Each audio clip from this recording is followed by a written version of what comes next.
36-year-old David Rendon and 33-year-old AJ Perez are more than just sparring partners.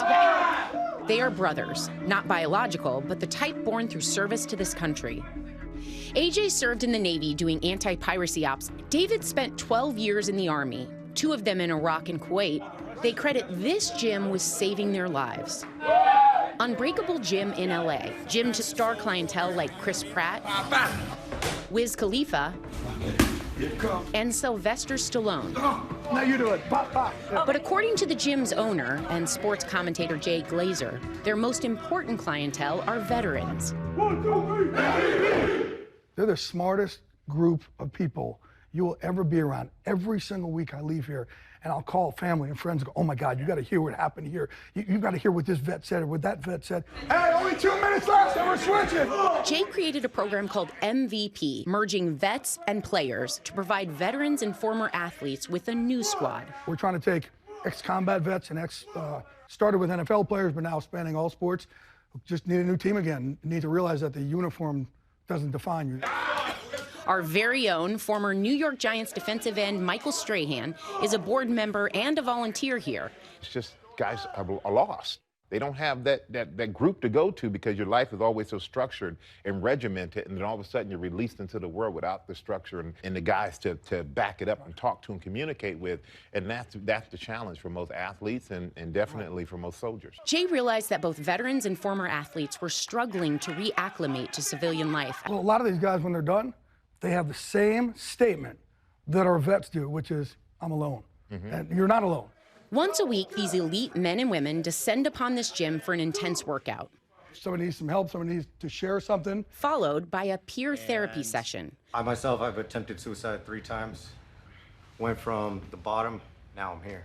The ultimate mission, number 1, there's 22 vets a day who commit suicide. And I'm gonna try and do whatever I can, use this big mouth to get people to know it's not okay. It's not okay. We are out here for you. For many of the vets in this room, this has become their lifeline. You can't do it alone, and it doesn't mean that you're weak to ask for help. That's strength. Beautiful day. No clouds either.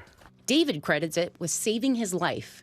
I like coming up here. It reminds me of when I was depressed, cooped up, dealing with my PTSD and anxiety. This tunnel kind of represents that dark period of time I went through. After 12 years in the Army, David was forced to retire. Injured in an accident, he was no longer deployable. You see stuff, you see things that stay with you. And one day, I just broke. All my symptoms just came, you know. The sleepless nights, the nightmares, the cold sweats, the cramping, and I didn't understand what was going on. I lost myself. David was suffering from severe PTSD and withdrawals from pain pills. And I started thinking to myself, what's the point of living like this? I was afraid that he was gonna take his life. We were all afraid. It was his brother Ever that took him to the VA to get treatment, but his troubles didn't end there. Slowly, the depression crept back in. He began hiking as a way to keep himself occupied, but he couldn't keep the bad thoughts at bay. I didn't know where else to go. I didn't know what else to do. I was feeling lonely again. I needed that camaraderie again.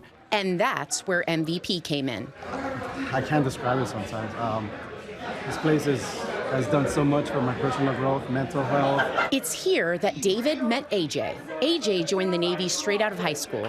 When he left 4 years later, that's, I think, when it hit me, is that I was like, wait, I no longer have access to base. My entire world just like disappeared, and I was like, oh. Having never interviewed for a job and not knowing how to write a resume, he really struggled to set up a new life. He spent the next few years bouncing between jobs, depending upon the kindness of friends to feed and house him.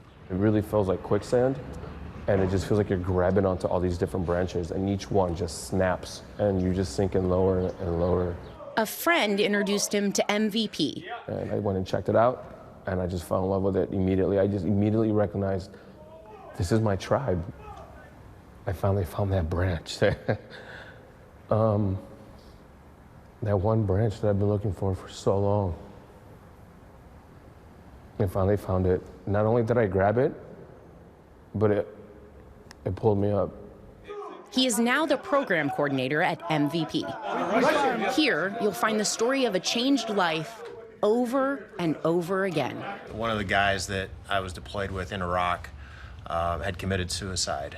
And it really hit close to home for me because I'd been in that place less than a year before. I'm struggling to get my wife through what has been by far the hardest year in some of her life.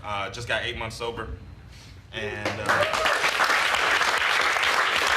What allows people to open up, though? Because on its face, you see a bunch of mostly men, women too, working out.